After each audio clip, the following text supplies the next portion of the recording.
다음 주는 한 주 쉽니다. 아마도 대선이 4월 말 5월 초 있을 확률이 가장 높을 것 같은데 그때까지는 한 번도 못 쉴 것 같아가지고 미리 한번 쉬어둡니다.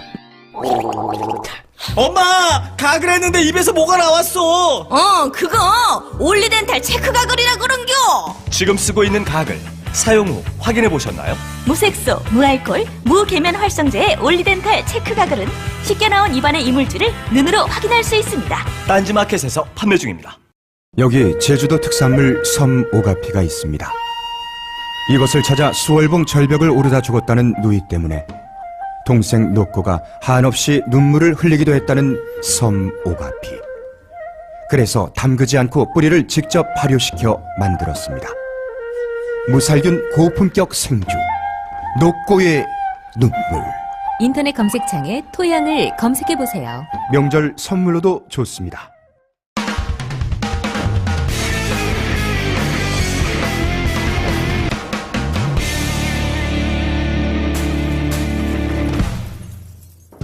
안녕하세요. 김어준의 파파이스 제 128회 시작하겠습니다.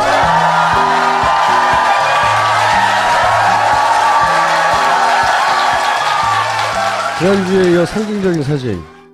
굉장히 비장하고 비극적인 민족의 영웅 이런 걸 그린 분이에요. 이분이 인간의 일이라는 소설을 쓰면서 주인공은 박정희. 예. 알고 보면 주인공이 박정희거든요. 역사소설을 쓰던 양반. 그래서 이게 굉장히 크게 배신감을 안겨준 사건이에요, 사실은. 소설가로 처음에 등장할 때 큰 환호를 받았는데 알고 봤더니 이 사람이 젊은 박정희주의자였던 거야. 박정희는 엄청나게 비장하고 그리고 비극적이고 그러나 우리 민족의 영웅 이런 고귀한 인물에 대한 소설을 써서 이걸로 결국은 사실 교수도 됐어요. 근데 알고 봤더니 이제 겨우 최순실 딸내미 말 태워주느라고 이 박정희주의의 천박함을 사실 상징하는 정확히 상징하는 인물의 구속이라고 봅니다. 박지만 회장 비서실장 아니죠. 비서의 사망 사건 경찰에서는 뭐 그다지 가까운 인물 아니라고 그랬는데 아니에요. 핵심 인물이고 당시 박영수 박근혜 대통령 오촌살인 사건 현장에 있었을 개연성이 대단히 높은 분입니다. 그렇다고 그분이 뭐 그런 살인과 자살에 이어진 액션에 가담했다는 게 아니고 그 직전에 박영수, 박영철 두 사촌끼리 술을 마실 때 박지원 회장이 같이 술을 마셨다고 하는 정황이 있어요. 그런 걸 증언했던 분이 있는데 그 자리에 이분이 차를 같이 몰고 태우고 그 자리에 갔고 그리고 그 전후 사정과 내막을 알 법한 개연성이 상당히 높은 그 사고 당일에요? 사고 당일날. 근데 이제 그걸 증언해줄 사람이 이제 남아있는 사람이 없어요. 남아있는 사람이. 거의 지금 제가 알기로는 이 사건과 관련해서 직접 사망한 사람이 한 7명 정도 됩니다. 언론에 보도된 건 몇 명 없지만 7번째. 그 행방을 알 수 없는 사람까지 더하면 더 많아요. 예. 이거는 다음에 한번 따로 다루죠. 예. 작년인가 재작년인가 그때 이제 뭐 그 사고로 이렇게 참사가 벌어졌는데 그러니까 우리는 이게 진짜 모습이거든요. 자기가 그날 뭐 했는지에 대해서 기자들을 자기가 불러 모았잖아요. 그리고 당연히 나올 질문이잖아요. 그 질문에 대해서 답하는 수준이 이런 거예요. 그러니까 카메라를 못 들고 들어오게 하지. 근데 기자들이 이제 몰래 찍은 거죠, 이걸. 요렇게 말을 했어. 이건 뉴스로 내보내봐요. 그냥. 다 필요 없어. 이거 뉴스로 하루 종일 틀어줘봐. 이게 충격적인 거지, 충격적인 거. 사실은 이 내용 자체가. 원고를 읽지 않으면 저렇게 얘기를 하는 거죠. 저렇게, 이렇게밖에 말이 안 되는 사람인 거예요. 이것만 내내 틀어주면 파파이스 되는 거야, 그냥. 우리는 놀고. 대통령을 바보라고 하는 게, 쉽게 나오는 말이 아닌데, 이 바보지 뭐예요? 뭐라고 표현해야 돼요? 조심스러워, 아직도? 이걸 보고도? 간단하게 노스트라다문에 오랜만에, 1월 말 통합, 탈당. 네. 이미 6개월 전에 우리가 예언했지 않습니까? 6개월 전에. 손학규 전 대표 탈당하고 국민의당 간다. 제가 그 말 했을 때 탈당하고 국민의당 가기 어렵다고 누가 그랬게요? 이 사람이 그랬어요. 그랬어요? 아니 사실은 다들 탈당을 할 수 있겠느냐. 뭐 탈당하더라도 국민의당에 가겠느냐. 그러니 가잖아요. 6개월 전에는 만덕산에 있을 때 아니에요? 아니 나와서 갈 거라고 제가 계속 주장했죠. 나 내려와서 결국은 탈당하고 국민의당에 갈 거라고 노스타 다문회를 시작할 때 친문 친박 제외한 뭐 프레임으로 갈 거라고 제3지대 이야기를 주구장창 우리는 하고 있었어요. 그리고 이런 정치적 이벤트는 어머 짠 갑자기 와 이런 어떻게 될지 모르는 흥미진진함 이런 게 있어야 되거든요. 근데 이제 우리는 이런 뉴스를 보면 그러셔? 그럴 줄 알았어. 잘 되어가나 봐줄게. 이미 실패한 거예요. 이 정치적 이벤트는. 이 정치적 이벤트가 임팩트가 없다는 자체가 실패한 거거든요. 이런 거는 아니 이 사람이 여기를 탈당해서 절로 가가지고 결국 여기를 합쳐지는 거야. 우와 다 사라진 거지. 이게 다 노스트라다문에 참여했던 모든 분들의 노고이자 특히 저의 공이라고 모든 영광을 저에게 돌리고 뭐 안철수 현상 아직도 유효하다는 얘기도 이제 하시고 안철수도 이제 당대표 출마해달라고 하고 이런 화기애애한 분위기를 막 연말에 하지만 지난 여름에 이미 다 그림이 그려져 있었다라고 계속 주장해왔던 그 그림이 지금 실행 단계에 온 거죠. 그리고 또 이제 작년 말에는 안철수와도 연대 가능하다 기억나시죠? 막 그런 얘기도 하고 안철수 대표도 유승민 새누리당에서 나오면 연대 가능하다는 말이잖아. 있는 한은 안 된다는 말은 당연히 이 그림대로 가고 있었어요. 가고 있었는데 그 탄핵 정국에 이 그림대로 가다가 안철수 전 대표가 갑자기 이제 태도를 바꾸죠. 비박계 같이 연대 가능하다 막 다 얘기하고 있었는데 태도를 확 바꿉니다. 바꾼 이유는 본인의 지지율이 계속 떨어졌거든요. 국민의당이 호남에서 지지율 떨어지는 네. 것과 같이. 그것보다 좀 더 일찍 시작했어요. 안철수 대표는. 네. 안철수 대표는 갑자기 유승민 안 된다고. 본인이 그 안에서 나오면 할 것처럼 얘기하다가 갑자기 이렇게 바꿔요. 대선 나오면 안 된다. 이 시점이 12월 말 정도 된단 말이죠. 3주차, 4주차. 이때 지지율이 계속 꺾이기 시작해요. 한 자릿수까지 떨어졌죠. 네, 이 지점에서 이재명 시장과 골든크로스가 일어나서 이재명 시장이 3위로 치고 올라가고 4위로 떨어지기 시작했죠. 네. 여기서 갑자기 이제 전략을 바꿉니다. 안 된다고. 그러니까 이 이유가 뭐냐? 안철수 대표한테는 주술적인 단어가 하나 있어요. 확장성이라고 하는. 그 안철수 진영의 가장 큰 착각은 이게 자기들 스스로 불어넣은 주문이기도 하고 실제로 문재인과 안철수를 지난 대선에서 이간질시키는 공작의 소재로 적극적으로 활용됐던 단어가 이 확장성이라는 단어입니다. 확장성. 종편이 안철수 전 대표를 뛸 때도 어김없이 동원하는 단어는 확장성이에요. 그리고 반면에 문재인을 공격할 때는 어김없이 등장하는 단어 역시 확장성입니다. 확장성이 없다. 20% 내에 박스권에 묶여 있다. 계속 등장하는 전부 목적은 같아요. 야권 지지자들에게 안철수는 확장성이 있고 그리고 문재인은 없다. 이 두 가지 아주 강력한 프레임 확장성이라는 단어를 계속 불어넣어요. 2012년부터 그랬죠. 그랬죠.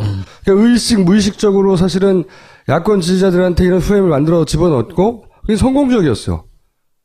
성공적이었다는 건 확장성이 성공적이었다는 게 아니라 이 단어의 효과가 성공적이었다고. 그래서 보수가 만들어준 잣대로 진보 매체가 진보 후보를 검증하겠다고 나서는 제가 보기에는 웃기는, 저는 그렇게 생각합니다. 검증은 다 해야죠. 아닌데 진보 진영이 스스로 만든 잣대가 아니라 이 주술적 단어에 같이 넘어가 주는 거예요. 그럼 바보 같다는 거지, 제 생각에는. 그래서 그런데 이 보수의 확장성이라는 단어가 거짓말인 게 이번에 드러나는 거죠. 본인의 확장성으로 비박까지도 커버할 수 있을 줄 알았던 거야. 자기 스스로 믿어버렸으니까.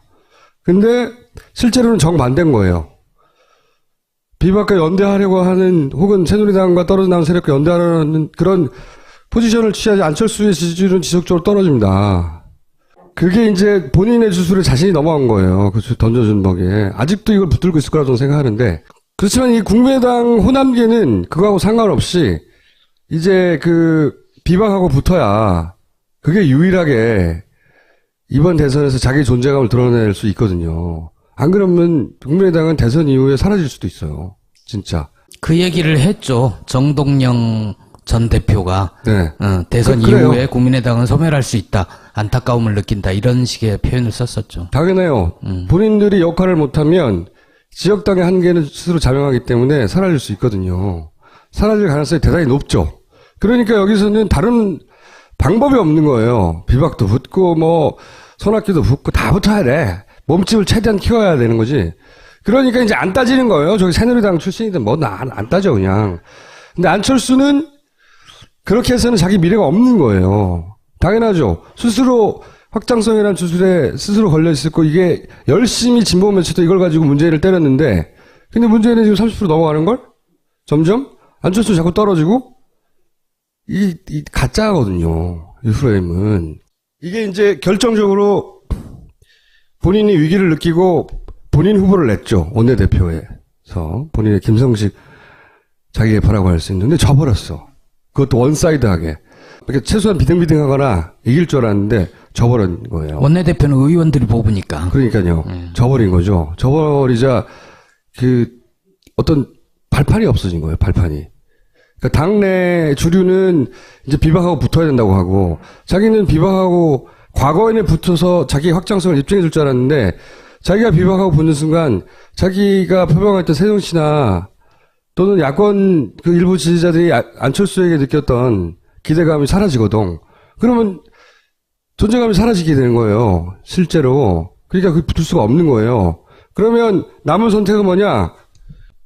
이제 이것이 졌단 말이지. 호남 사선과 서울 재선에. 졌어. 그러니까 칩고 시작했어. 그 당내에서 비판이 나와. 주승용 원내대표가 2번 전화했는데 한 번은 안 받고 한 번은 꺼버렸어. 요거 이제 문재인 안철수 갈등 있을 때 재작년 말에 안철수 대표가 했던 방식이거든요. 집에 칩고. 응? 그리고 나서 똑같은 방식이죠, 사실은. 마음이 순수해서 충격이 컸을지 모르겠죠. 그리고 이제, 그리고 여기 정 의원은 정동영 의원이에요. 호남 중심당이다, 우리는. 호남의 지지를 받는 건 명예로운 일이다. 뭐 이렇게. 사실은 이거 외에는 말할 게 없으니까요, 지금 국민의당은. 그래서 이제, 하여튼 이 당내에서 주류가 안철수를 공격하죠. 호남계가. 그러면 안철수가 선택할 수 있는 선택지는 과거에 문재인 대표 시절에 자기가 비주류인데 당에서 쫓겨나는 거다. 라고 하는 포지션밖에 취할 게 없잖아요. 그때는 그게 어느 정도 먹혔고, 그래서 나가서 국민의당도 만들었죠. 근데 이번에는 그게, 비주류로서 당하는구나, 이렇게 보여지지가 않고, 자기가 만든 당에서도 비주류가 돼버리는 정치적 역량의 부재로 보이는 거예요. 이번 코스프레는 먹힐 수가 없어요, 이게. 내일 미국을 가나요? 안철수 대표가? 네, 뭐. 가기 전에 뭔가 얘기를 하고 가겠죠? 하겠죠. 네. 그게 이제 이런 거거든. 당에서는 안 먹히니까 당과 나는 분리되어 있는 존재고 대국민에게 직접 호소하겠다는 거거든요. 전략이. 이게 안 먹힌다는 거지, 이게.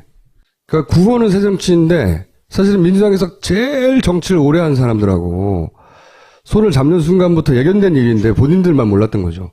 본인의 확장성을 믿고. 확장성이라는 주술이 그렇게 강력했던 거야. 제가 보기에는 안철수 대표의 미래가 어느 정도라도 회복되기는 제가 보기에는 민주당이 복당하는 건데 저는 그렇게 생각해요.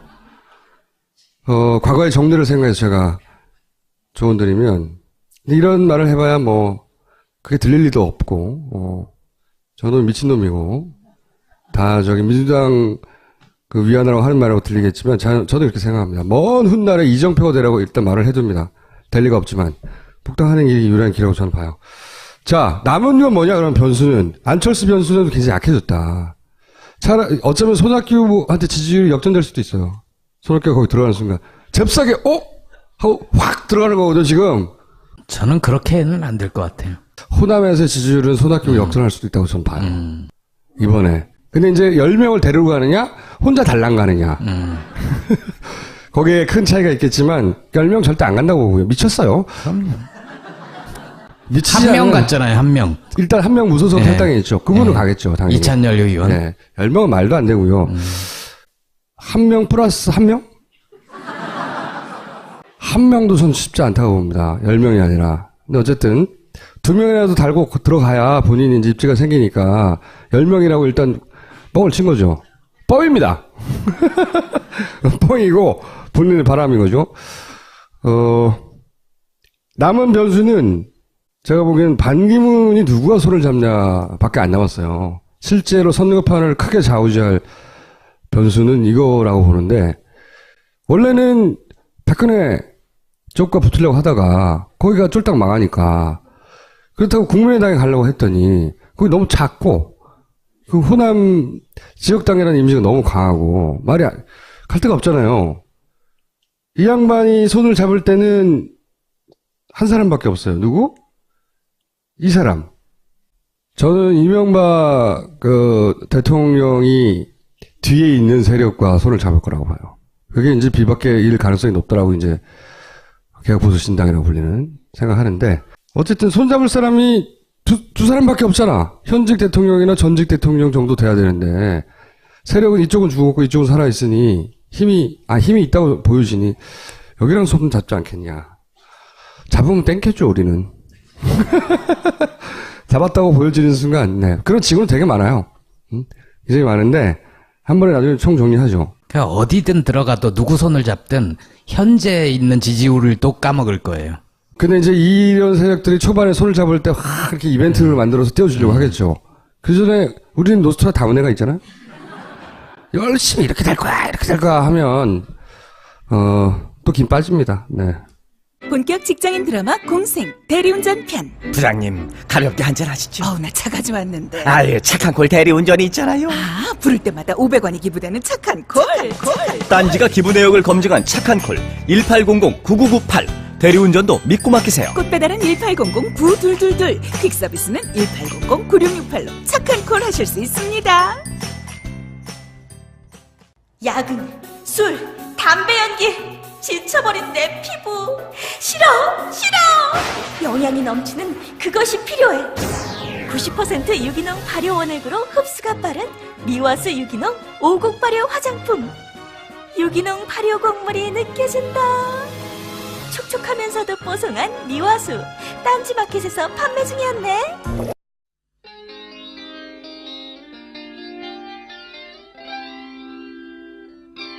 다음 주는 한 주 쉽니다. 아마도 대선이 4월 말 5월 초 있을 확률이 가장 높을 것 같은데, 그때까지는 한 번도 못 쉴 것 같아가지고, 네. 미리 한번 쉬어둡니다. 엄마! 가글 했는데 입에서 뭐가 나왔어! 그거 올리덴탈 체크 가글이라 그런겨. 지금 쓰고 있는 가글, 사용 후 확인해 보셨나요? 무색소, 무알콜, 무계면 활성제의 올리덴탈 체크 가글은 쉽게 나온 입안의 이물질을 눈으로 확인할 수 있습니다. 딴지마켓에서 판매 중입니다. 여기 제주도 특산물 섬 오가피가 있습니다. 이것을 찾아 수월봉 절벽을 오르다 죽었다는 누이 때문에 동생 노꼬가 한없이 눈물을 흘리기도 했다는 섬 오가피. 그래서 담그지 않고 뿌리를 직접 발효시켜 만들었습니다.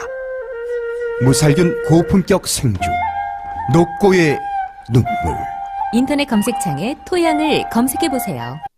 차를 같이 몰고 태우고 그 자리에 갔고, 그리고 그 전후 사정과 내막을 알 법한 개연성이 상당히 높은 그 사고 당일에요? 사고 당일날. 근데 이제 그걸 증언해줄 사람이 이제 남아있는 사람이 없어요. 남아있는 사람이. 거의 지금 제가 알기로는 이 사건과 관련해서 직접 사망한 사람이 한 7명 정도 됩니다. 언론에 보도된 건 몇 명 없지만, 7번째. 그 행방을 알 수 없는 사람까지 더하면 더 많아요. 예.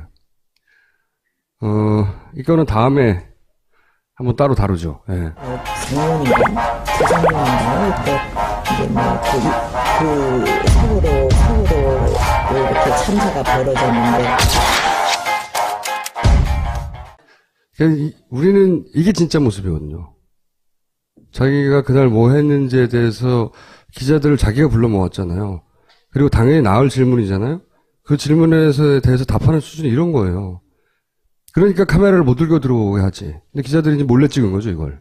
요렇게 말을 했어. 이건 뉴스로 내보내봐요. 그냥. 다 필요 없어. 이거 뉴스로 하루 종일 틀어줘봐. 이게 충격적인 거지, 충격적인 거. 사실은 이 내용 자체가. 원고를 읽지 않으면 저렇게 얘기를 하는 거죠. 평소에. 저렇게, 이렇게밖에 말이 안 되는 사람인 거예요. 이것만 내내 틀어주면 파파이스 되는 거야, 그냥. 우리는 놀고. 대통령을 바보라고 하는 게, 쉽게 나오는 말이 아닌데, 이 바보지 뭐예요? 뭐라고 표현해야 돼요? 조심스러워, 아직도? 이걸 보고도? 간단하게 노스트라다문에 오랜만에, 1월 말 통합, 탈당. 네. 이미 6개월 전에 우리가 예언했지 않습니까? 6개월 전에? 손학규 전 대표 탈당하고 국민의당 간다. 제가 그 말 했을 때 탈당하고 국민의당 가기 어렵다고 누가 그랬게요? 이 사람이 그랬어요. 그랬어요? 아니 사실은 명절 선물로도 좋습니다.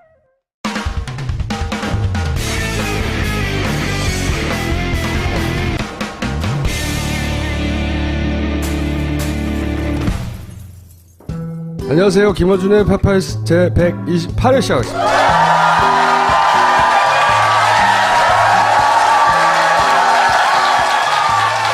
지난주에 이어 상징적인 사진. 굉장히 비장하고 비극적인 민족의 영웅. 이런 걸 그린 분이에요. 이분이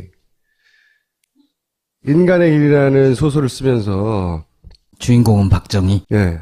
알고 보면 주인공이 박정희거든요. 역사소설을 쓰던 양반. 그래서 이게 굉장히 크게 배신감을 안겨준 사건이에요, 사실은.